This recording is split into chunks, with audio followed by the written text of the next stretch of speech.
Alô, amigos, graça e paz. Meu nome é Sandro da Costa. Para aqueles que estão me assistindo pela primeira vez, muito obrigado pela oportunidade de recebê-los aqui no meu canal. Aqueles que puderem estar compartilhando essa, essa ferramenta, né, esse trabalho que eu estou buscando me dedicar, né, eu agradeço. Aqueles que gostarem, que possam também se inscrever no canal, possam somar e receber, né, com todo amor, com toda a minha dedicação, né, esses vídeos referentes à nossa Bíblia, né, que se baseia claramente aí no nosso dia a dia, na busca de uma melhora, tanto espiritual quanto também profissional, né, socialmente falando. Eu estive trabalhando numa pesquisa baseada numas reflexões voltada para o comportamento do cristão, né, suas ações, o que você lê na Bíblia, o que você consegue colocar em prática, né? Já visto nos meus vídeos anteriores, a ideia é sempre a gente tentar fazer essa junção do que se lê e do que se pratica, né? É, é misturar, né, a teórica juntamente com a prática. E hoje eu dei uma pesquisada, né, alguns aprofundamentos na ideia justamente voltada para o dinheiro, né, a honestidade, tá? E eu já vou intitular esse vídeo aqui com vocês, como vocês estão vendo aí na descrição, que se trata Reflexões ao cristão sobre suas ações. Honestidade versus prosperidade. A gente vai tentar entender um pouquinho o que se baseia este título, tá bom? Antes de mais nada, eu quero aqui dizer que essa ideia me veio hoje tentando fazer balancear, contrabalancear, porque tem pessoas que cometem, né, vamos falar assim, algumas infrações, né, e querem sempre se justificar no bem maior, né, tentam fazer valer ou justificar as suas ações dizendo que aquilo feito foi algo justificável por Deus. Basicamente isso. Acho que até me confundi um pouco, ou melhor, confundi vocês um pouco. Mas sempre que você, ao fazer algo, você não mede as suas ações, claramente você espera, né, ou pelo menos fingia que não estava prestando atenção naquilo ali, que foi um lapso, foi um erro momentâneo, né? E lógico, claramente, nós somos responsáveis por nossos atos, nossas ações, né? Seja você um membro de uma igreja, né? Desde lideranças a pastorado, né? Ou seja, um membro comum da igreja, a pessoa comum do lado de fora, digamos assim, você precisa entender que todos nós temos que arcar com nossas responsabilidades, né? Se, no caso, você é um alguém dentro da igreja que tenha a sua responsabilidade pessoas e até mesmo o próprio cargo, né, no caso, eu creio que você deve ser muito mais minucioso nessas questões, nessas situações, porque quando você age com clareza naquilo que você faz, não só dentro, mas fora da igreja, você passa uma imagem daquilo que representa a própria igreja, que nós já vimos nos vídeos anteriores, né? Que é a imagem do corpo de Cristo, né? Sendo Cristo a cabeça da nossa igreja. Então, nós temos que ter essa, como é que fala? Essa característica de comportamento, né? De mansidão, de zelo, de honestidade. Porque a partir do momento que você faz um deslize, comete um deslize, um agravo que seja, você compromete todo o corpo. Assim como num corpo humano, né? Eu sendo professor de biologia, bem mais entendo isso, né? Porque uma pequena, microscópica manifestação de um corpo estranho dentro do nosso organismo resulta numa reação total sobre ele. Para quê? Para anular, para expurgar, né?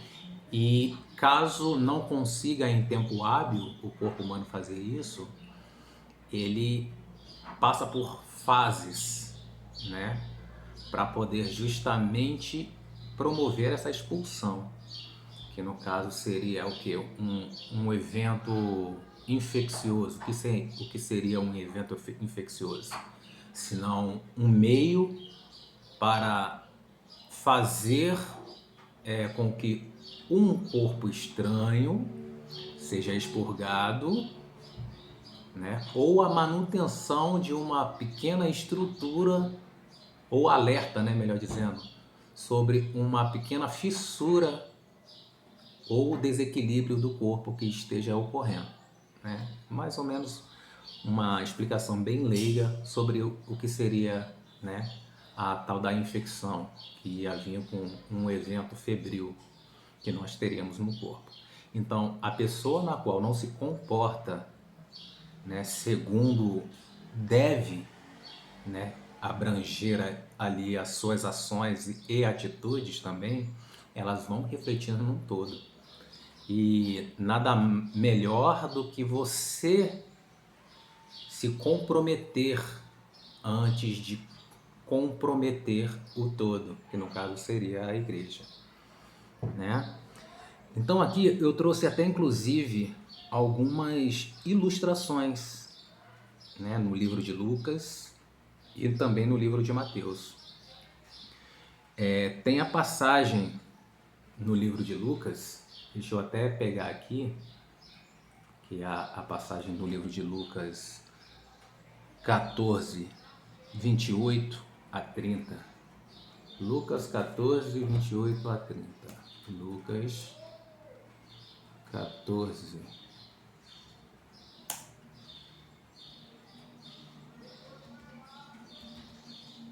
Deixa eu colocar aqui. Lucas 14, 28 a 30. 28 a 30. Vamos lá. Lucas 14, 28 a 30. Pois qual de vós, querendo edificar uma torre, não se assenta primeiro a fazer as contas dos gastos, para ver se tem com que acabar? Para que não aconteça que, depois de haver posto os alicerces e não a podendo acabar, todos os que a virem comecem a escarnecer dele, dizendo: este homem começou a edificar e não pôde acabar, né? Aqui, na verdade, nosso Senhor Jesus Cristo está acentuando sobre a ideia de orçamento, né? Por quê? Porque se você não for uma pessoa na qual você busca planejar aquilo que você deseja executar, né? Seja, no caso, Lucas aqui 28, ele está falando de uma obra, né? O acabamento, porque geralmente a gente pensa só no grosso, no bruto, né? Tijolo, cimento, areia, cascalho, vitrais, portas, né? O básico mesmo para elevar, né? Construir um prédio, por exemplo. Mas você planejou o início, né?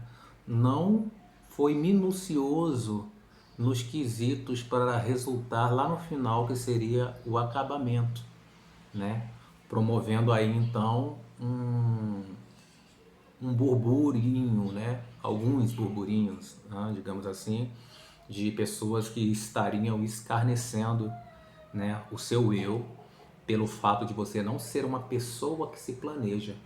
Então, aquele que nosso Senhor quer como seu, ou melhor, aquele que o Senhor buscou para ser seu, este é uma pessoa na qual ela age, mas antes de agir, ela pensou no como faria tal ação, né? Então a gente tem que ser minucioso, detalhista nesse sentido, para não dar motivos para as pessoas até mesmo levarem em desconsideração aqueles que seguem ao Senhor, ou melhor, que são cristãos, né, que são dignos de serem chamados cristãos, né? Então, olha o quanto é importante. Agora você vê, você sendo parte de um corpo cristão, e aí você me comete essa situação no caso de Lucas 28, 14, 28, né? O burbúrio que sairia não seria mais só unicamente, exclusivamente você. E se por um acaso você ocupa um determinado posto, né, vamos dizer assim, de tesoureiro, por exemplo, né, como ficaria a própria instituição, né, vista de fora, se você tem a fama de uma pessoa que não rege com este orçamento que no qual está na sua mão, né? Você não proporciona, melhor dizendo, um orçamento, um planejamento para poder distribuir equilibradamente e necessariamente aquele ganho que está, né, que chegou nas suas mãos. Então é bem por aí que a gente deve buscar esse acerto, né, esse entendimento e praticá-lo, uma vez que nosso Senhor nos ensinou sermos assim, né, buscarmos ser prevenido como?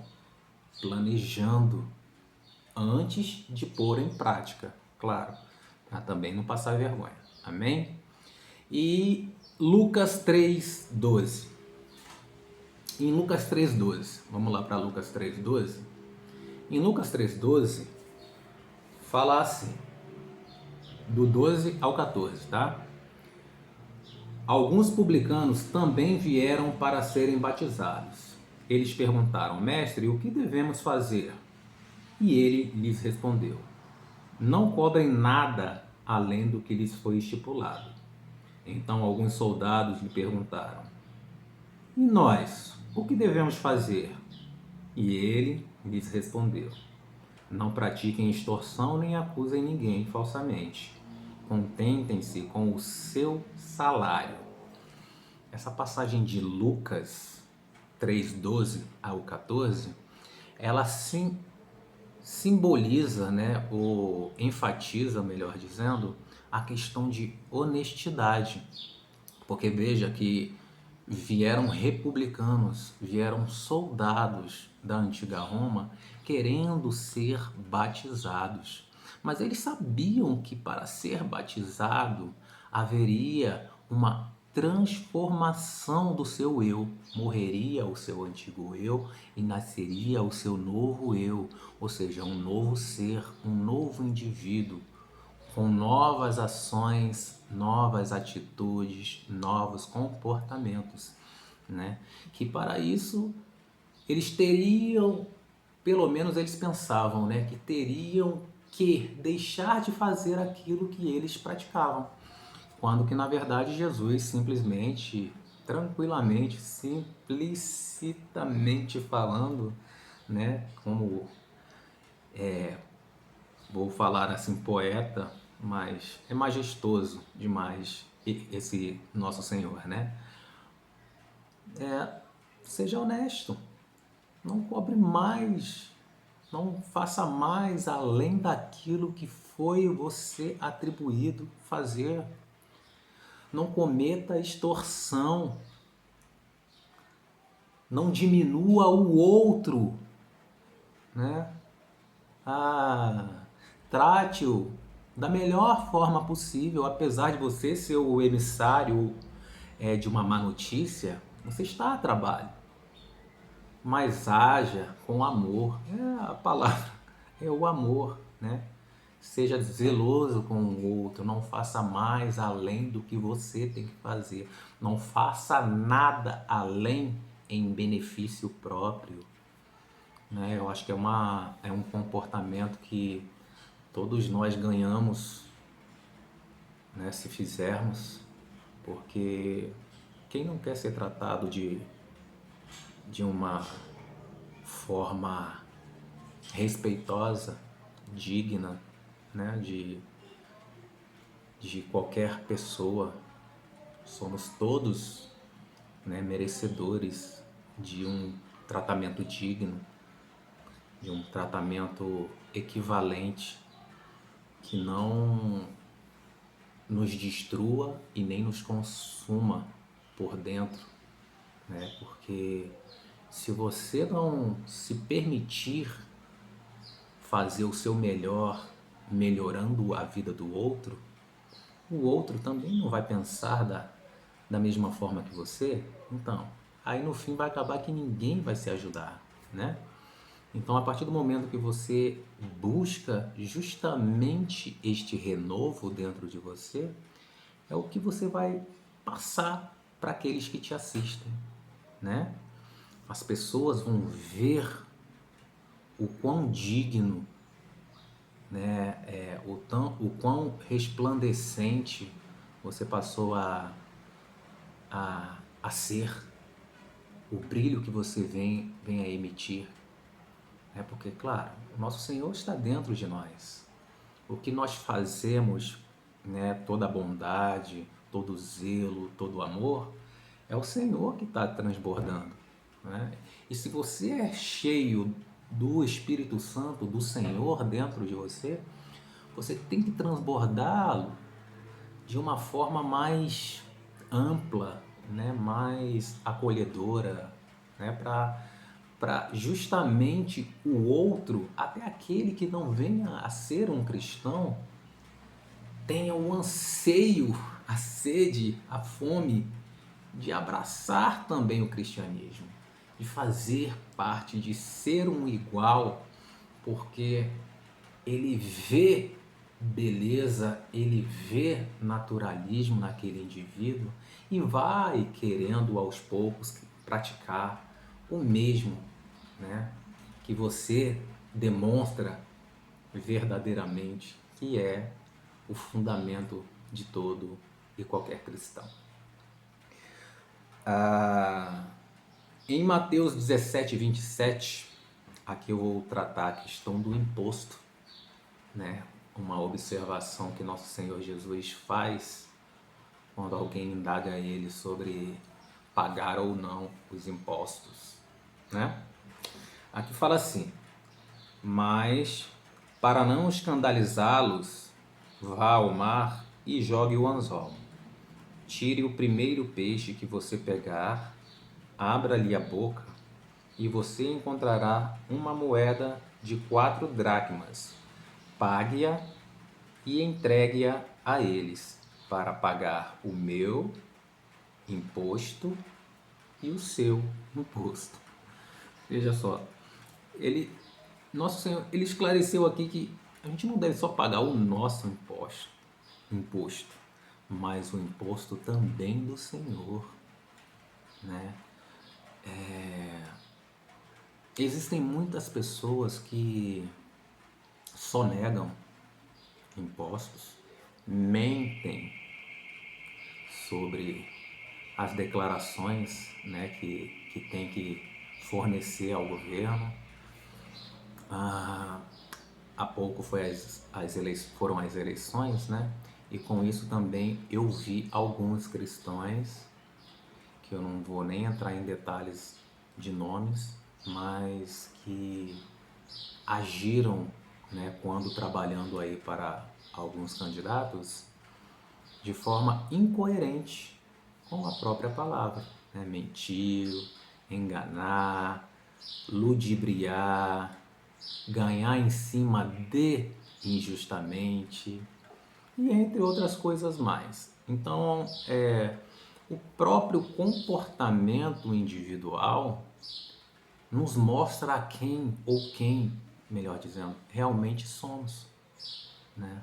O que queremos. Será que é só nessa vida que devemos esperar por Cristo? Maldito seja aquele que espera por Cristo ou busca a Cristo somente nessa vida, né? A própria palavra fala assim. Então é importante a gente ter certeza de quem realmente somos ou de quem realmente queremos nos tornar. É importante o seu comportamento porque, embora não muitos ou ninguém esteja vendo, o quanto você está suando, o quanto você está se empenhando, se dedicando para que essa transformação realmente aconteça, porque, cara, eu sei o que você está passando, porque eu busco, eu tento vou colocar assim, exceder naquilo que eu estudo, naquilo que eu anseio, naquilo que eu pratico, porque é uma forma de todos nós nos sentirmos melhores. E a partir do momento que você busca fazer isso, não mais por você, mas por Cristo, por nosso Senhor, né? Então você começa a externalizar tudo isso que está dentro de você. E as pessoas, com o passar do tempo, irão perceber, porque ninguém é cego a ponto de não observar o tipo de pessoa nova que você está se tornando, né? A gente tem esse mau hábito de querer que o outro saiba, né? É também uma reflexão, um, um, um asterisco a mais que nós temos que observar, prestar mais atenção, que isso tem que ser deixado de lado, né? É o que está lá em cima, né? Honestidade versus prosperidade. A prosperidade aqui, ela vai se embaçar não só no meio financeiro, mas porque você fez por onde e quem te abasteceu, né, a prosperidade no quesito financeiro também, que não é o mais importante aqui mesmo, é bom lembrar disso, foi nosso Senhor, nosso Deus. É Ele quem vai fazer isso. Mas por quê? Porque você pediu? Não, porque você não precisa pedir. Bastou você ter o comportamento adequado. Bastou o Senhor observar a sua luta diária, constante. E então Ele te presenteia, nos presenteia, quando achar devido e necessário que isso aconteça em nossas vidas. Amém? Então, em Mateus, em relação aí aos impostos, foram essas palavras. Aí eu tenho uma segunda aí de Mateus 5, 25 ao 26, que quem deve e não paga, esse é algo que eu vejo muitas pessoas falarem aí que, né, alguns conhecidos não são de igreja, e eles falam assim que tem pessoas que chegam e falam, né, para fazer uma dívida, e falam, eu sou crente, eu sou honesto, né? Ali o crente é o honesto. E hoje em dia, infelizmente, por comportamentos individuais, claros, a gente também nunca deve de forma alguma generalizar, existe a desonestidade. E são pastores, pessoas nas quais você deveria refletir isso, que inicialmente nesse vídeo eu comentei, sobre a impecabilidade, digamos assim, no seu comportamento. Olha só. Entre em acordo depressa com seu adversário, que pretende levá-lo ao tribunal. Faça isso enquanto ainda estiver a caminho, pois, caso contrário, ele poderá entregá-lo ao juiz, e o juiz ao guarda, e você poderá ser jogado na prisão. Eu lhe garanto que você não sairá de lá enquanto não pagar o último centavo. Olha só, pague o que deve, seja dinheiro, seja favor, seja o que for, pague o que deve. E se você deve e não tem como pagar, você não planejou, você não fez o orçamento, você não agiu com honestidade, você não buscou ser uma pessoa honesta. Pague o que deve.